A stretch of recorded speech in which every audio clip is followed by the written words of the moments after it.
anything you get in there isn't enough data to actually say whether the machine is going to win or lose. Anyone who thinks that something is rigged, you need to contact the gaming commission for that state and you need to file a complaint. It will be investigated and you should get a letter back saying that it was so. We love helping out people in the community and growing that community of better gamblers. Hey everybody, welcome back to the SlotsFan podcast. Today we've got part 2 of a fantastic interview with Dave from Gamble Smart. Before we get into it, if you like slots influencers, make sure to subscribe to this channel. We release a new interview every Thursday. And while you're at it, please also subscribe to Gamble Smart. It's one of the best channels out there for educational content about how to gamble safely. And they also have tons of good slots content too. So in today's episode, we talk about the 3 to 5 spin method and the myth that there's actually hot and cold slots. So make sure to keep watching and enjoy the show.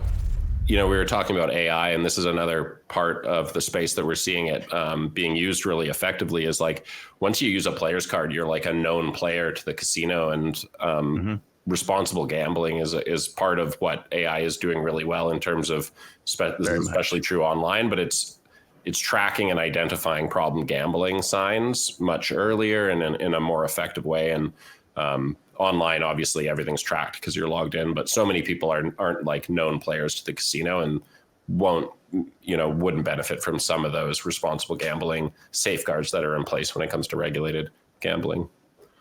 I would say that most people play with a player's card. Yeah. They may not play with it all the time, but most people do. It's kind of been around long enough now to where pretty much everyone has a player's card. The AI tracking around responsible gaming was something I heard about just a few years ago at G2E for the first time. And these casinos are actually, and manufacturers of these games are trying to find out before someone gets out of hand. So beyond responsible gaming becomes problem gaming. We like to tell everybody, gamble responsibly. And AGA just now launched a huge thing about this from Play Smart from the start. It's a huge initiative to try to get people to do the things that we've been saying this whole time. Budgeting, knowing the games, knowing what you're doing, making sure it's for entertainment. And that player system doesn't really support that right now, but they're focusing on when it gets a step further. And I would really like to see them step on a more responsibly gaming. I was actually just in Vancouver. I went to Grand Villa Casino, Park Casino right there. And you guys have this Game Sense interface in all of your slot machines, and it is amazing. Right from there, I can access different items about responsible gaming. And it's right in front of my face. It's not hidden. It's not just a little pamphlet right next to the cage or right next to the player's desk.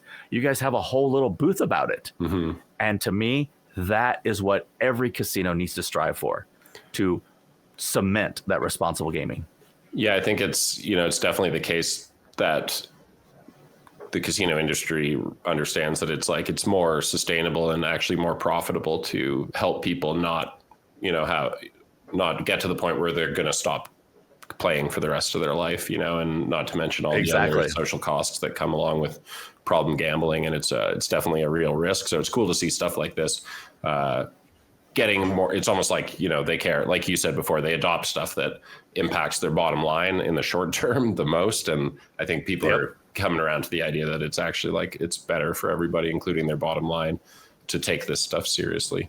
You also see so much of the revenue coming from non-gaming activities at these resorts. People are having a more well-rounded experience. And I think that ties into this whole idea of sustainability and people approaching it and destigmatizing it a bit and just saying it's an entertainment cost. You're comfortable spending $100 taking your family to the movies. You're not going to get any of that back. This is an entertainment cost too, and probably shouldn't expect to get the money you take to the casino back either. I mean, movies right now, a family of 3 is easily going to spend $100 if you get tickets, you get popcorn and drinks. That's $100 right there. Yeah, it's ridiculous. And if you want to take that to the casino, that's your entertainment, and that's what it's there for. Those are great tips. I wanted to change gears and talk about something we chatted about briefly before the show started, which is a strategy. I'll put quotation marks around strategy, but a betting system that's it's been around for a while, but to me seems like it's trending across a lot of channels right now. People call it the 5 spin method, the 3 to 5 spin method. Could you break down what it is to start with so that anyone that isn't familiar with it can get up to speed?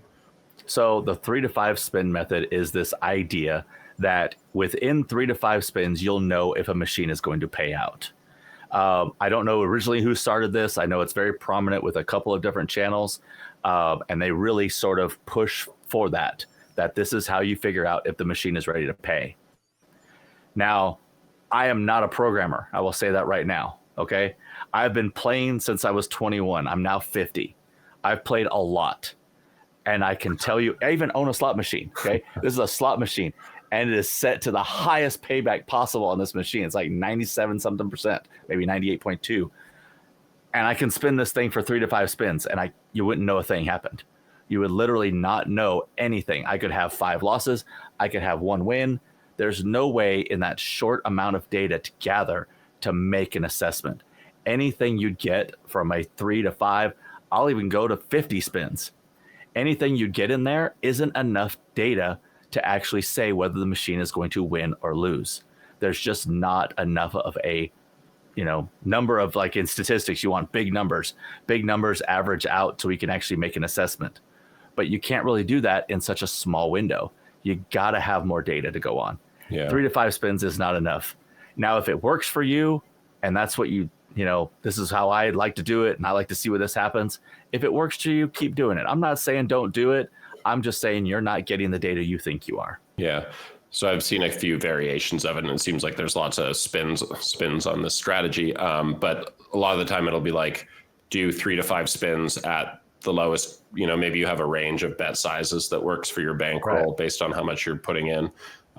Start at the lowest one, do 3 spins. If you don't get half your bet size back on a single line hit, switch to a different. Let's talk about that real quick. Yeah, sure. So if you don't get half your bet size back, that's a loss. Yeah, if I'm betting like $1, something's happening, and I get 50 like cents, the machine's showing signs of life. Yeah, I lost 50 cents. If I'm betting $1 and I get 50 cents, I've lost 50 cents. I have not won anything. That is what's known as a loss disguised as a win. You get the same sounds you do for a win, but it is a loss. You are not getting your money back. You are losing. Now, if I put $1 in and I spin and I get $1.25 back, I have won 25 cents. I have not won $1.25. Remember, you have to go on your original, what you put in. So anytime you get less than your bet back, that's even worse because those machines are designed to pay smaller amounts. And then you're not really seeing the data you are because you're thinking a win is a win, but it can be a loss because it's less than your bet back. It's pretty funny how they, like, without saying that explicitly, you don't really realize the fact that it's a loss and it's presented as a win. Like, it'll say win on the screen in a bonus that won 40 cents than you spent to get it. Yep. Yeah. And that's a huge thing of people and this is actually a psychology piece that's extremely old, is that people want random things happening. They do not do well if it was 10 spins of losses and 1 of a win. And let's just say, for instance, you spent $10 on those 10 spins and you win $9, but then you're going to go 10 more spins and win $9. So your total loss is still $2. But at the same time, you don't have enjoyment in there. Your brain chemistry doesn't work the same.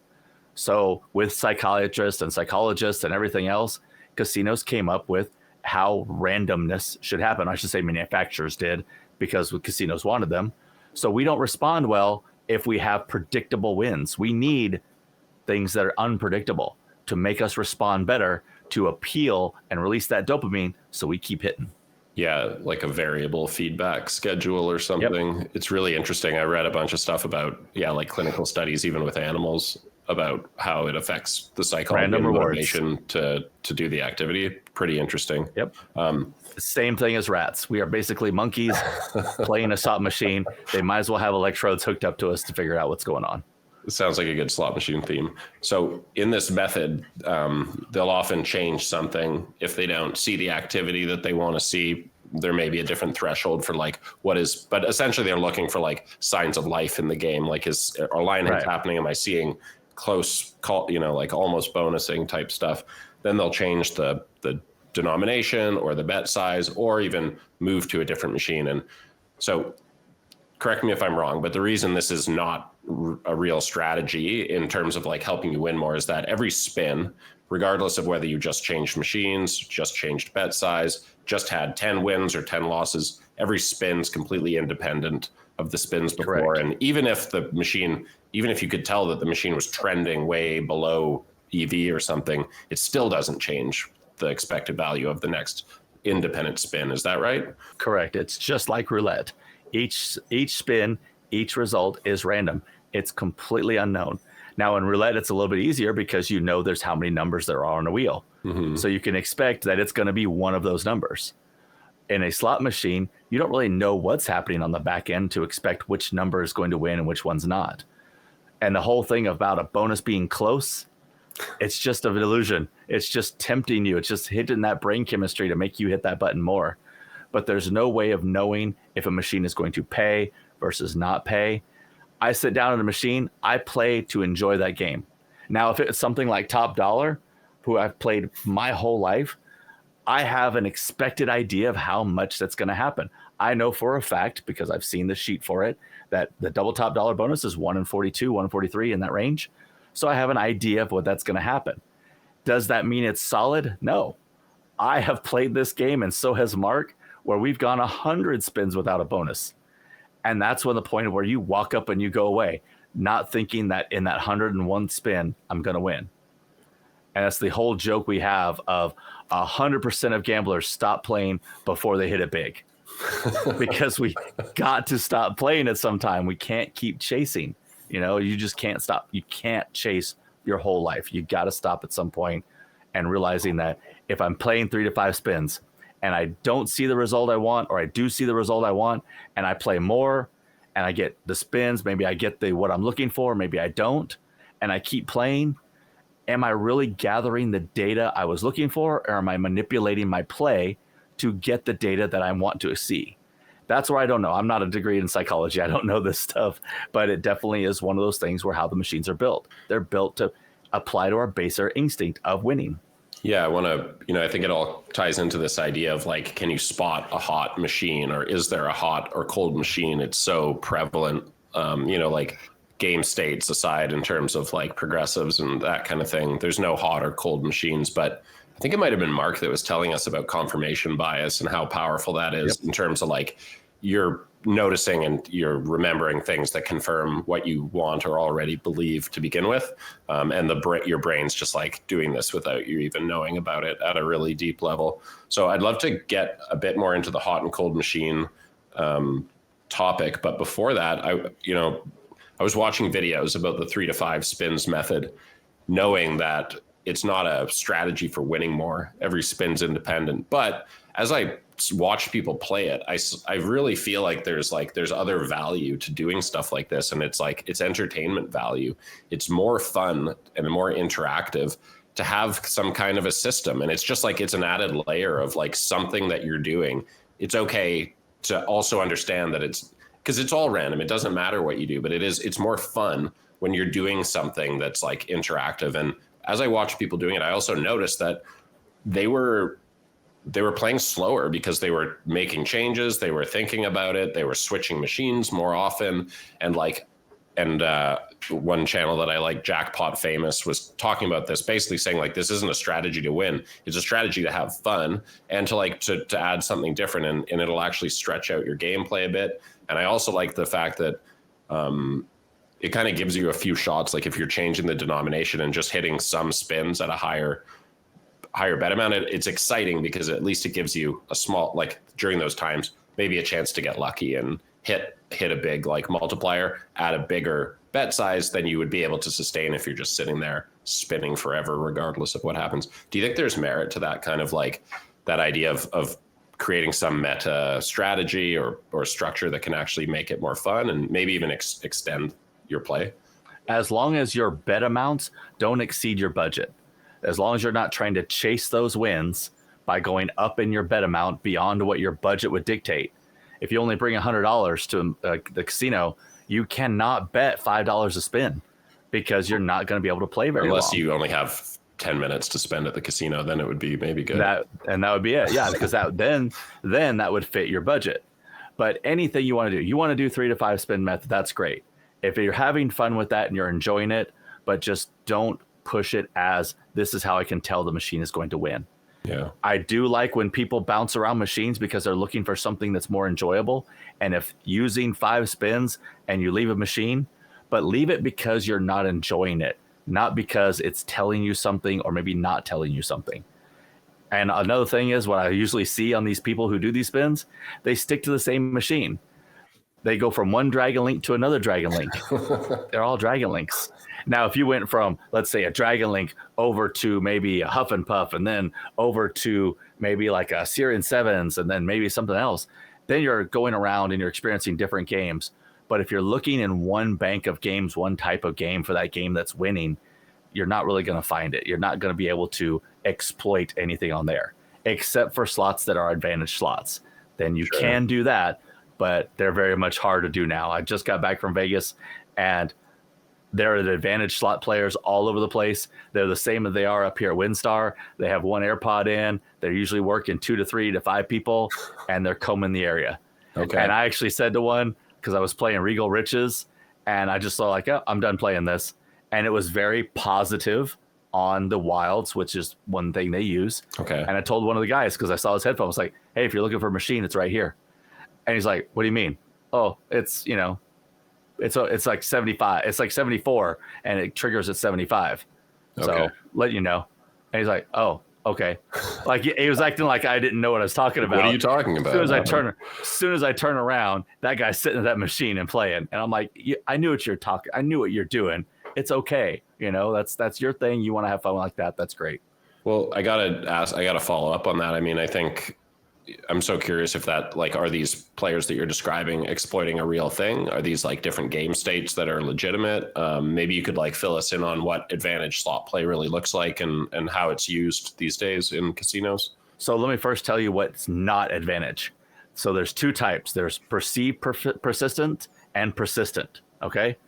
Perceived is what we see with the pots and the pigs and the eggs and the balls and the everything, the dynamite now and the piñatas and everything else. All that is perceived. It's not a real advantage. Just because the pig is this big doesn't mean anything. Just because the piñata is this big or the stack of whatever or the firecrackers or all that, it doesn't mean anything real. There are some real advantage slots. I don't know them all. I know a few of them, such as Regal Riches, and it's the number of wilds because there's a 75 must hit by. So that's one of the things there. I know for sure is on an advantage player list. Also, the Ainsworth game that have must hit by progressives, those are also a real advantage. And I've heard others. I do not have any data to support it, like Buffalo Ascension. I know that's another one. But again, those are little details I don't usually have. I'm not a seeking out advantage player. If I happen to see one, I will play it because why wouldn't I play it? You're not gaining any advantage other than what any other player would have. The issue with, and again, I don't have any problem with advantage players. They're trying to do their best to win, and that's fine. The thing I do have a problem with, and this is only places I've experienced this at, is at WinStar and Choctaw in Oklahoma, where these advantage players are a little bit more pushy. They're a little more rude. Now, the ones I ran into in Vegas this last time, machine that they want to get on, basically? To get you off the machine. Yeah, correct. The ones in Las Vegas, easygoing guys. Say, hey, how you doing? Doing great. Okay, look at this one. All right, great. Way less intense. The ones at WinStar and Choctaw can be intense. Even the slot attendants know them very well, and they can be rude, and they can be forceful, and they can almost bully you, and to where they want to play this machine. And so that's the aspect that the casinos don't like and the players don't like. Advantage players, you're trying to win in a system that's set up for you not to win. Go for it. Yeah. As long as you're a nice person and you're a good person around there, that's fine. There are some properties like MGM. They sent out a letter a year or 2 ago to certain advantage players that they were no longer going to be earning comps. And I don't know if that's a pattern. I don't know if that more people have gotten that or what. But I don't see that as being a huge thing unless they're being specifically rude to other players. That's the only problem I have with those groups. Otherwise, go try to win. Because you hear of like other advantage players in blackjack and other cards getting Same thing. blacklisted from all the casinos once they get identified. Same kind of thing with slots. Counting cards is not illegal. It is frowned upon. Does that mean a casino can still say, you need to leave? Yeah, it's a private property. They can ask you to leave for what other reason. Counting cards, as long as you're not doing it with a computer, as long as you're in your own brain, it is not illegal. Casino doesn't mean they have to really like you and they can ask you to leave and not have you come back. That is still very possible. But in slots, it's a little bit less.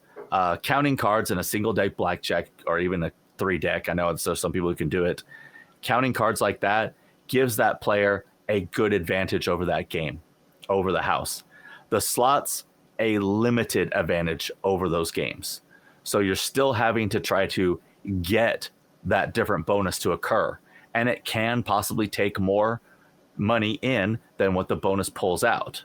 But over time, if they keep playing these games in these positive EV states, they can come out a profit. They can come out a winner. Yeah. And that's what they're looking for.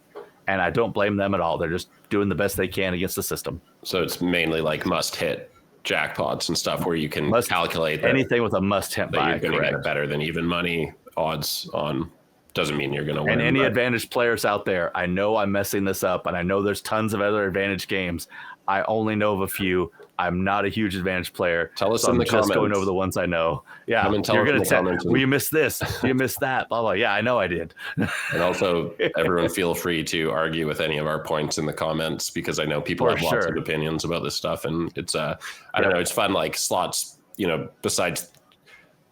like we all accept that it's kind of rigged against us. So any of this stuff I feel like is just fun to hold on a second. Now it's not rigged against you. Sorry, the games are built in a way where we have a negative expected value on average. Correct. Yeah. Now anyone who thinks that something is rigged, meaning that outside of the normal game operation, and I just had someone come up about magnets in one of the roulette machines, the ones that you actually play independently. Yeah. The electronic table games.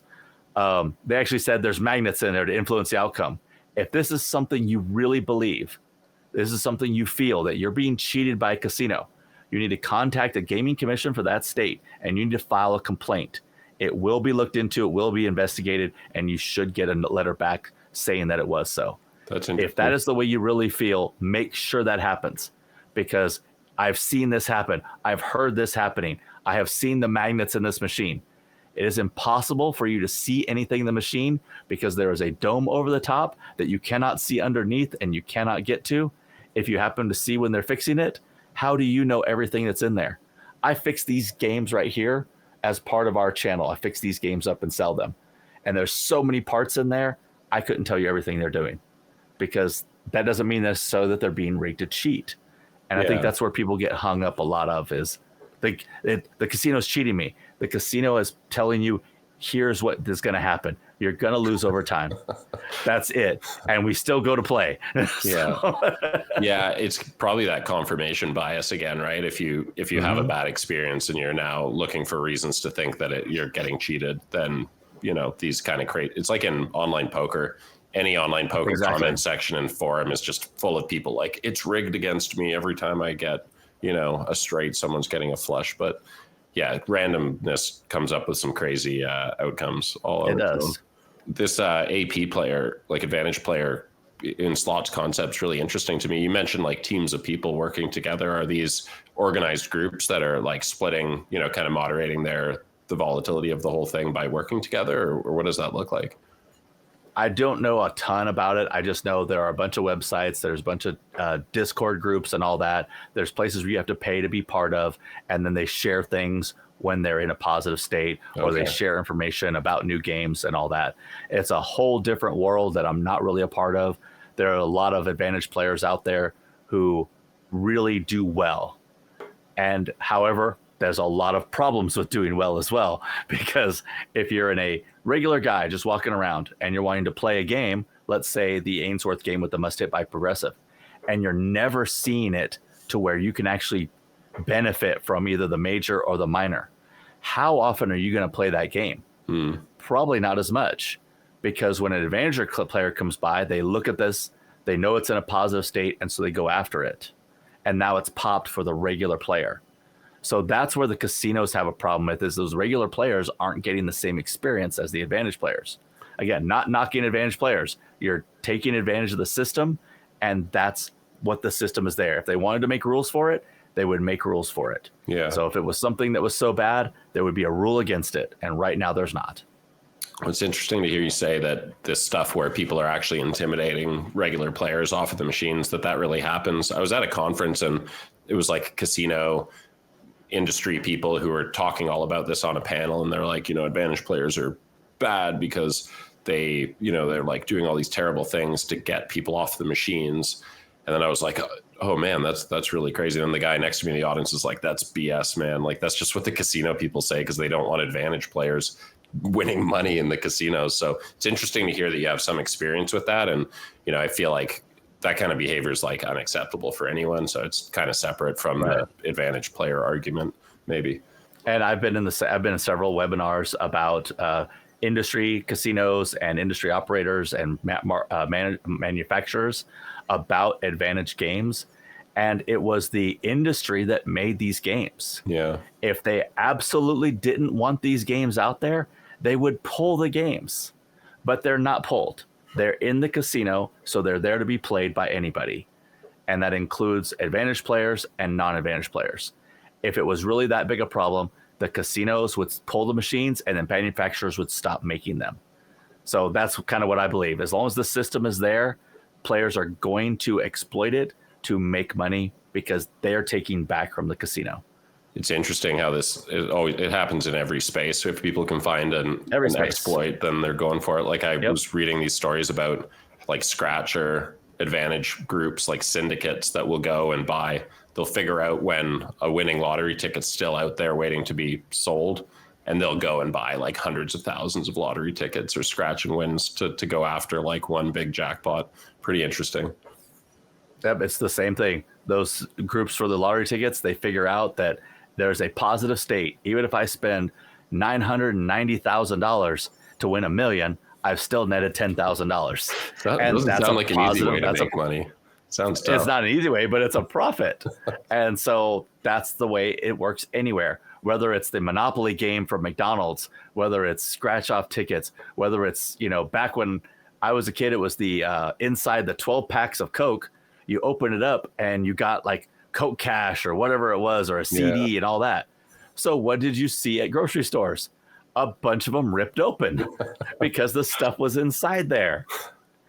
It's only when they went to the digital codes that those things stopped getting ripped open because, hey, there's a digital code. When you buy this, you put in this code and then you get this.